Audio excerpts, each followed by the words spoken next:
Hello students, welcome back to another video lecture. You are watching your favorite YouTube channel IIT Zone Tutorial और मैं आपके साथ हूँ आपका फिजिक्स फैकल्टी शुभाशीष दास sir. तो चलिए आज हम लोग कुछ सवाल प्रैक्टिस करेंगे जो कि problems based on Wheatstone bridge है। तो इसमें दो स्ट्रक्चर होता है जो आप सभी जानते हैं, एक बैलेंस्ड व्हीटस्टोन ब्रिज स्ट्रक्चर और एक अनबैलेंस्ड कंडीशन। तो दोनों में ही 5 कैपेसिटर का नेटवर्क होता है, सिर्फ एक कंडीशन का डिफरेंस होता है, वो आप जानते भी हैं या हम लोग कुछ ऐसे वीडियोस डिस्कस कर चुके हैं इसके रिलेटेड।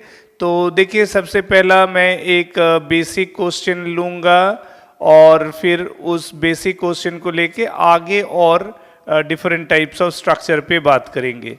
तो सबसे पहले जो है एक बहुत ही जनरल क्वेश्चन ये है कि in between A and be the terminal connected points, उसके बीच में C1 इज 1 माइक्रोफेराड, C2 मान लो 2 माइक्रोफेराड है, ठीक है। मैं C3 ये ले रहा हूँ 3 माइक्रोफेराड और C4 इज 6 माइक्रोफेराड और C5 को मैं 1 माइक्रोफेराड ले लिया, ठीक है। ये अरेंजमेंट है फिलहाल के लिए। इसमें apart from discussing the C effective कि ये 5 नेटवर्क का जो कैपेसिटर है, 5 कैपेसिटर का जो नेटवर्क है उसका सी इफेक्टिव क्या होगा वो डिस्कस करेंगे। तो सबसे पहले ये कंडीशन को फॉलो कर रहा है, जैसे कि आप देख सकते हो C1/C2 का जो वैल्यू है वो क्या है 1:2। वही रेशियो आपका C3 और C5 के 4 के बीच में भी है। C3 और C4 के बीच में भी सेम रेशियो आप देख सकते हैं एंड दिस रेशियो इज 1:2। हालांकि वैल्यू बाई C3 और C4 जो है वो C1 या C2 के वैल्यू के बराबर तो नहीं है ना। इसीलिए आपको इस बात में कंफ्यूज नहीं होना है कि क्या C1 और C2 का जो वैल्यू है वही वैल्यू तुमको C3 और C4 में नहीं मिल रहा है। व्हीटस्टोन ब्रिज में कभी ये नहीं कहा गया है कि जो C1 का वैल्यू वही C3 का होना है, नॉट नेसेसरली। जो C2 है वही C4 का होना है, नॉट नेसेसरली। जो जरूरी है कि इन दोनों के बीच में जो रेशियो है वही C3 और C4 के बीच में भी होना चाहिए, सो है। तो इस कंडीशन के अकॉर्डिंग अगर मैं जंक्शंस में ये जो C5 के अक्रॉस ये जो जंक्शन पॉइंट है इसको अगर मैं एम और इसको अगर एन कहें, ठीक है ना, एम और एन कहें, तो C5 का में चार्ज नहीं जाएगा। I can write down C5 can't store charge, right. C5 charge store नहीं करेगा। दिस इम्प्लाइज दैट Vm और Vn इक्वल पोटेंशियल होगा इस कारण से, ठीक है। Mn के बीच में पोटेंशियल डिफरेंस 0 है। अब इसका अगर मेरे को C इफेक्टिव निकालना है C डैश, तो हम क्या कर सकते हैं, 2 ब्रांचेस पैरेलल है, क्योंकि जब हम कह रहे हैं कि C5 में चार्ज नहीं फ्लो करेगा तो ये इस ब्रांच को रखना या इसको हटा देना वर्किंग के लिए। आप अगर उसको हटा देते हैं तो इसमें कोई दिक्कत नहीं है, यानी कि आप कुछ समय के लिए वाइल सॉल्विंग दिस आप इसको भूल जाइए, C5 करके कुछ नहीं है। तो ये नेटवर्क हो गया आपका ऐसे, ठीक है ना, C1 C3 सीरीज और ये भी सीरीज। तो C1 और C3 का इफेक्टिव वैल्यू क्या होगा, C1 C3 formula wise value बैठाते हैं, 1 × 3 डिवाइडेड बाई 1 + 3 = 4 प्लस पैरेलल है। ये रिजल्ट जो होगा वो इस रिजल्ट के साथ पैरेलल, तो C2 C4 के बीच में 2 × 6 डिवाइडेड बाई 2 + 6, तो ये हो जाएगा हमारा C डैश का वैल्यू यानी इफेक्टिव। तो इसको सिंप्लीफाई करेंगे तो न्यूमेरिकली 3/4 प्लस इसको फर्दर सॉल्व करेंगे तो ये 4 इधर फर्दर 2 3, ठीक है, 3/2, तो ये हो गया आपका 3/2।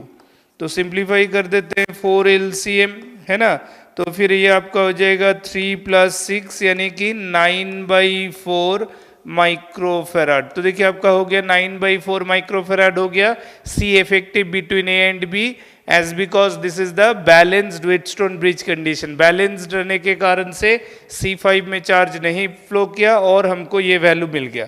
तो ये हो गया हमको C effective against this 5 capacitor network. अब अगर मान लो इसको मैं एक्सटेंड करना चाहता हूँ इसका आर्गुमेंट कि इफ VAB जो अप्लाइड वोल्टेज है, ठीक है ना, VAB जो है अप्लाइड वोल्टेज है, मान लो उसको मैं 18 वोल्ट ले लिया, ठीक है, 18 वोल्ट ले लिया, और वो लेने का कारण है उधर 9/4 आया ताकि थोड़ा कैलकुलेशन का कन्वीनियंस हो, हमको तो कॉन्सेप्ट सीखना है, ठीक है ना। 18 वोल्ट मैंने ले लिया। अब क्या हुआ, मान लो मैं पूछा कि फाइंड VAB एंड VCD में कौन सा AB कौन सा CD है, उसको डायग्राम में फिर से इंडिकेट कर देता हूं। देखो ये है मान लो हमारा A और B, ठीक है, ताकि हम समझ सके। ये है मान लो हमारा C और D। तो यानी कि दोनों ब्रांच में मैं एक एक कैपेसिटर के अक्रॉस PD पूछ रहा हूं, ठीक है कि नहीं। तो PD पूछने के लिए हम क्या कर सकते हैं, इस ब्रांच में भी 18 वोल्ट है, इस ब्रांच में भी 18 वोल्ट है। अच्छा, यहां अगर मैं चार्ज का डिस्ट्रीब्यूशन को देखूं, चार्ज के डिस्ट्रीब्यूशन वाइज डिस्कस करूं, तो वो क्या होगा थोड़ा देख लो। यहां अगर मान लो मेन चार्ज Q आया, तो वही चार्ज दो ब्रांच में फ्लो करेगा ना, Q1 और Q2, ठीक है। तो या तो मैं ये कर सकता हूं कि इंडिविजुअल ब्रांच का चार्ज निकाल सकता हूं, है ना। इंडिविजुअल ब्रांच का चार्ज निकाल के चार्ज बाय कैपेसिटेंस करेंगे तो मेरे को V आएगा, वो भी एक प्रोसेस है, मैं पहले उसको उस पर बात कर लेता हूं। तो जो इंडिविजुअली Q1 होगा वो Q1 ऊपर वाला जो C1 और C3 का, जिसका C इफेक्टिव ये था, तो Q इक्वल टू CV, तो इतना इनटू अप्लाइड वोल्टेज 18 जो चार्ज फ्लो कर रहा है वो कितना का 3/4 capacitance into 18 volt in the upper branch. तो इसको सिंप्लीफाई कर लेते हैं तो ये हो जाता है कितना 27/2 माइक्रोकूलम। देयरफॉर ऊपर वाले ब्रांच में जो VAB है, A और B के बीच में जो पोटेंशियल डिफरेंस मैंने पूछा, एक बार फिर से डायग्राम देख लो। AB किसके अक्रॉस है, C3, जिसका वैल्यू 3 माइक्रोफेराड है। तो यानी कि this is Q1 divided by 3 microfarad. तो Q1 का वैल्यू कितना आया 27/2 डिवाइडेड बाई 3, यही ना आया 27/2 डिवाइडेड बाई 3। तो इसको सिंप्लीफाई कर लेंगे तो कितना हो जाएगा, ये 9/2 वोल्ट होगा कि नहीं, क्योंकि 27 को 3 से डिवाइड करेंगे तो 9/2 वोल्ट, यानी कि हमको VAB मिल गया। बिल्कुल उसी तरह से अगर मैं Q2 निकाल लूँ, दैट इज इक्वल टू जो चार्ज नीचे वाले ब्रांच में से फ्लो कर रहा है, नीचे वाला का C इफेक्टिव कितना था 3/2, सो 3/2 इंटू 18 वोल्ट, ठीक है ना। तो वो हो गया 27 माइक्रोकूलम।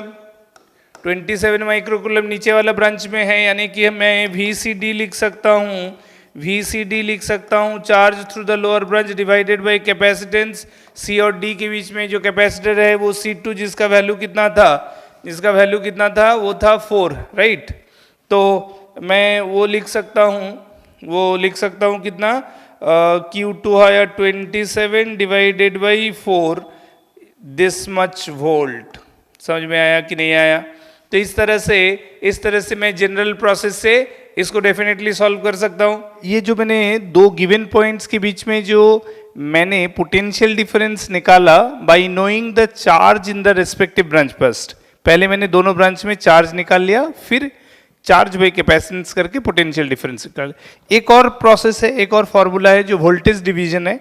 तो वोल्टेज डिवीजन को भी हम यहाँ अप्लाई कर सकते। कैसे, देखो ऊपर वाला ब्रांच जहाँ C1 और C3 था, है ना, ऊपर वाला ब्रांच जो C1 और C3 था, C1 था 1 माइक्रोफेराड, है ना, और C3 था कितना 6 माइक्रोफेराड ना 3 माइक्रोफेराड।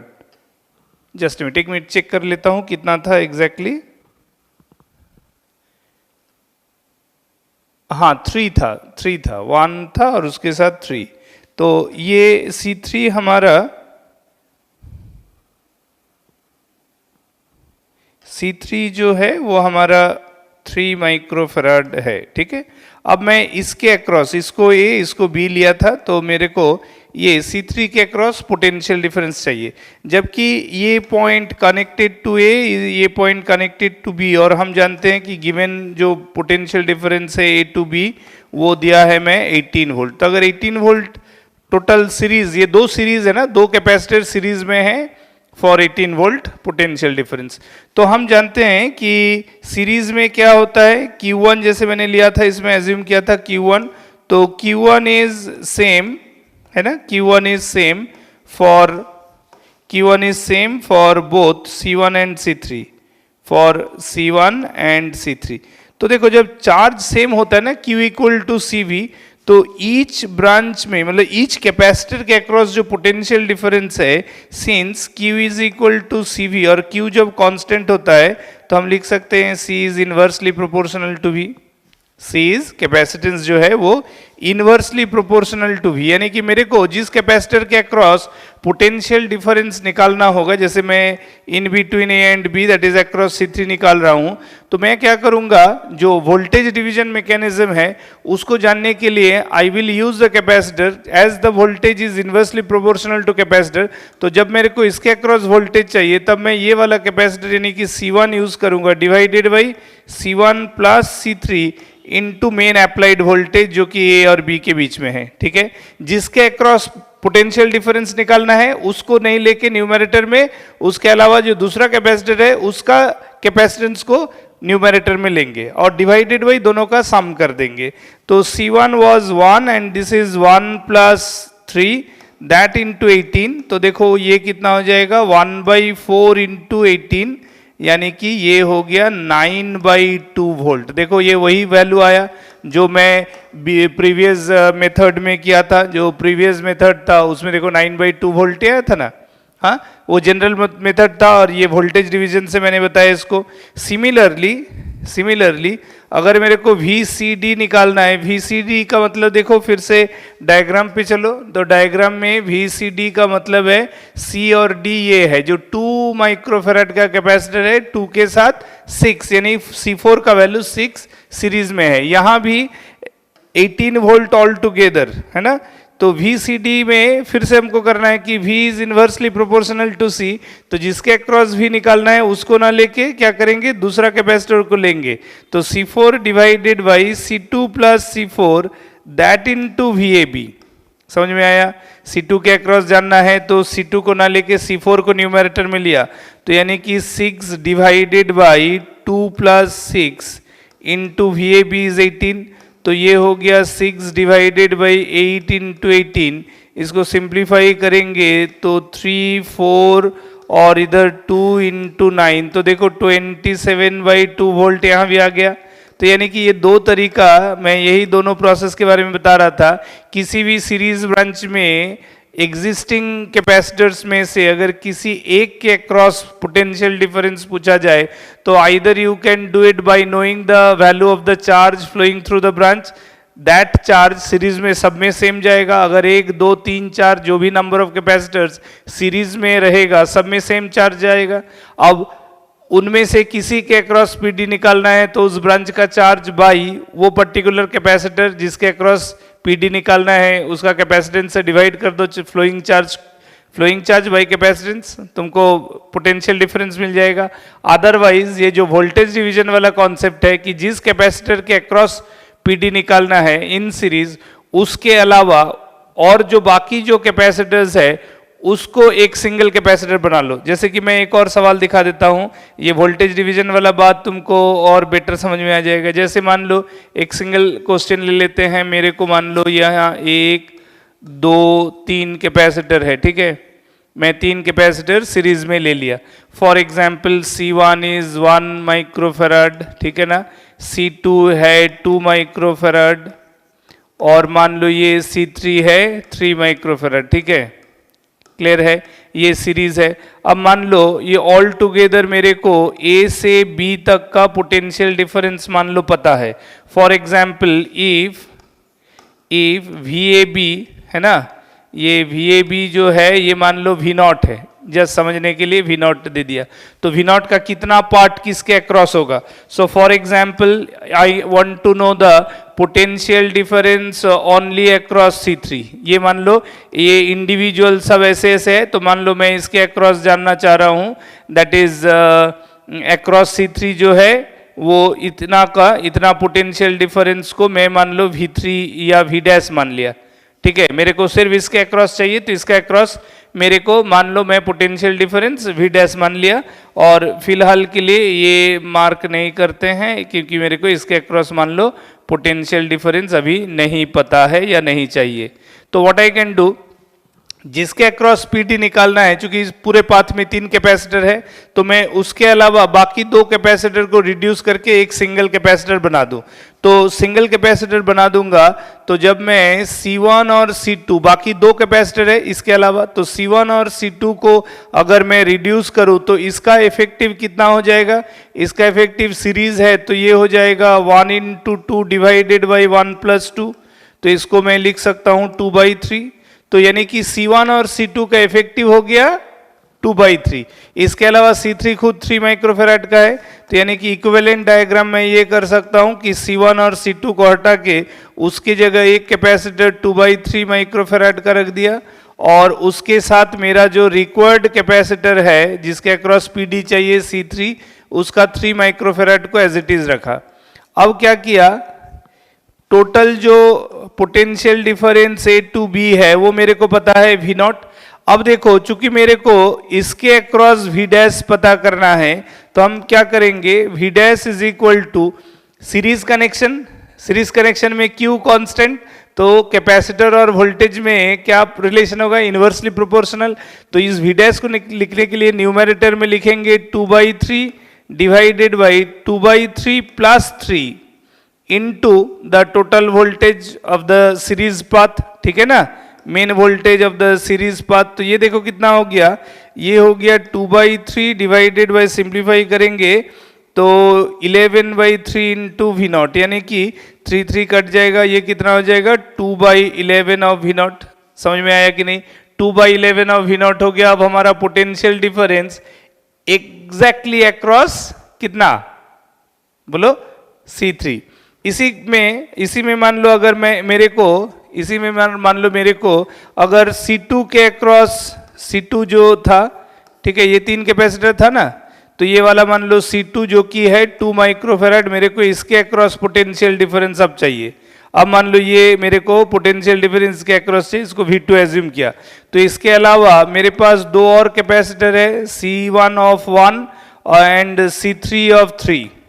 तो मैं क्या करूंगा, in between capital A and capital B, ठीक है, C1 और C3 जो कि सीरीज है other than the required capacitor जिसके अक्रॉस पीडी पूछा है, तो C1 और C3 को रिड्यूस करके एक सिंगल कैपेसिटर बना लेते हैं। चलो एक सिंगल कैपेसिटर बना लेते हैं, तो क्या करेंगे, एक C2 को जिसका 2 माइक्रोफेराड है उसको एज इट इज रख दिया, और उसके अलावा C1 और C3 का इफेक्टिव, C1 और C3 का इफेक्टिव यानी कितना हो जाएगा 1/3 डिवाइडेड बाई 1 प्लस 3, 3/4 माइक्रोफेराड को एक ले लिया। तो हमारे पास फिर से 2 कैपेसिटर का कॉन्सेप्ट आ गया इन सीरीज, ठीक है। मेरे को चाहिए PD अक्रॉस दिस V2, तो हम लिख सकते हैं V2 इज इक्वल टू, उसके अलावा जो दूसरा है सीरीज में उसका कैपेसिटेंस न्यूमरेटर में लिखेंगे, that is 3/4 divided by sum of these two, that is 2 plus 3/4, that into total potential difference of the path। तो ये हो गया, देखो सिंप्लीफाई करेंगे तो 3/4 डिवाइडेड बाई, इसको सिंप्लीफाई करेंगे 8 प्लस 3 है ना 11/4, दैट इंटू V0, तो ये हो जाएगा 3/11 ऑफ V0। समझ में आया। तो इस तरह से देखो मेरे को C2 के क्रॉस भी पता चल गया। अब ये जो डिवीजन सही हो रहा है या नहीं इसको समझना है, तो लास्ट 1 माइक्रोफेराड के अक्रॉस भी पता कर लो। तो थर्ड प्रोसेस करेंगे और फिर तीनों को ऐड करके देखेंगे कि हाँ वाकई V0 आ रहा है कि नहीं। तो हम लोग करते हैं क्या कि मान लो अब 1 माइक्रोफेराड वाला C1 को रखे और बाकी को रिड्यूस कर दिए। बाकी में क्या था 2 और 3, तो 2 into 3 6 divided by sum of them 5, 6/5।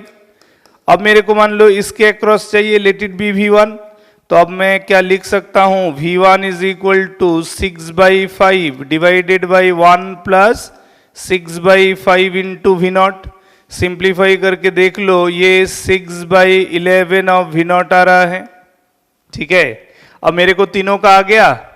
पहला आया था C3 के अक्रॉस ना, C3 के अक्रॉस कितना आया था C3 के अक्रॉस मेरे को कितना आया था वो एक बार चेक कर लो।